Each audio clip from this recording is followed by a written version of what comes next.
Hello guys, welcome back to my channel Ayush gig official. और कल के शॉर्ट वीडियो में मैं डाला था कि आज मैं आईटीआई के बारे में बोलने वाला हूँ, रेलवे के जॉब के बारे में।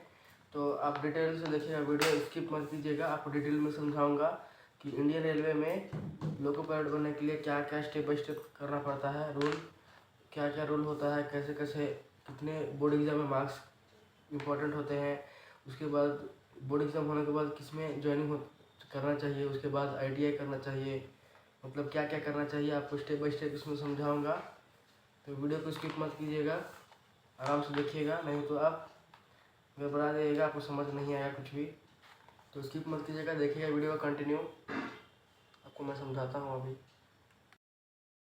तो आप देख सकते हैं दोस्तों, railway job, Indian railways, how to become loco pilot, loco pilot कैसे बने इंडियन रेलवेज में। तो यहाँ पे देखिए, after 10th you can not directly become a loco pilot in Indian railway. 10th होने के बाद आप डायरेक्ट लोको पायलट नहीं बन सकते हैं इंडियन रेलवे में, वो उसके खिलाफ है। और यहाँ पे देखिए स्टेप्स है कैसे कैसे बने। तो फर्स्ट स्टेप देखिए, first do ITI electrician fitter etcetera और ए डिप्लोमा इन इंजीनियरिंग। मतलब यानी कि आपको अगर 10th के बाद अगर आपको रेलवे में जॉब करना है, आपको इंटरेस्ट है रेलवे की जॉब में करने के लिए, तो आपको पहले आईटीआई करना होगा, वो भी इलेक्ट्रीशियन फीटर, नहीं तो डिप्लोमा इन इंजीनियरिंग। इस तीनों में से कोई सा भी में आप कर सकते हैं। यहाँ पे मैं एक्सेट्रा लगाया हूँ, इसके अलावा और कुछ होते हैं तो मैं पूरा जानकारी नहीं लिखा हूँ, आप गूगल कर सकते हैं। और यहाँ पे सेकंड स्टेप देखिए, then apply for assistant loco pilot ALP through railway recruitment board. मतलब यानी कि रेलवे के थ्रू आपको उसका फॉर्म भरना होगा। फॉर्म होता है ALP का, असिस्टेंट लोको पायलट का एक फॉर्म होता है, उसको आपको इंडियन रेलवे में अप्लाई करना होगा पूरा प्रॉपरली एकदम।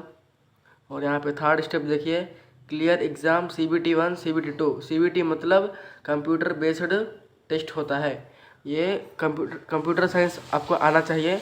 आईटीआई करने के बाद आपको कंप्यूटर साइंस उसी में मिलेगा आईटीआई में, तो आप इसके थ्रू CBT 1 CBT 2 आप टेस्ट दे सकते हैं। उसके बाद देता है एप्टीट्यूड टेस्ट, उसके बाद मेडिकल टेस्ट। अगर आप इस तीनों में से कोई सा भी में आप फेल होते हैं तो आप लोको पायलट नहीं बन सकते हैं। खास करके आदमी को ज़्यादा प्रॉब्लम होता है मेडिकल टेस्ट में, ये दोनों तो निकाल देते हैं लेकिन मेडिकल टेस्ट नहीं निकाल पाते हैं बहुत सारे लोग। तो अगर आपको ऐसा लगे कि आपके शरीर में कुछ ख़राब है तो आप आईटीआई मतलब आप इंडियन रेलवे में आप कृपया करके नहीं जाए, कोई दूसरा जॉब चुन लीजिए, क्योंकि मेडिकल टेस्ट इसमें बहुत इंपॉर्टेंट होता है। यहाँ पे फोर्थ स्टेप देखिए, get training and join as assistant loco pilot. ये सब पूरे क्लियर करने के बाद, ये पूरे एग्जाम्स क्लियर करने के बाद आपको ट्रेनिंग में ज्वाइन करना है असिस्टेंट लोको पायलट बन के।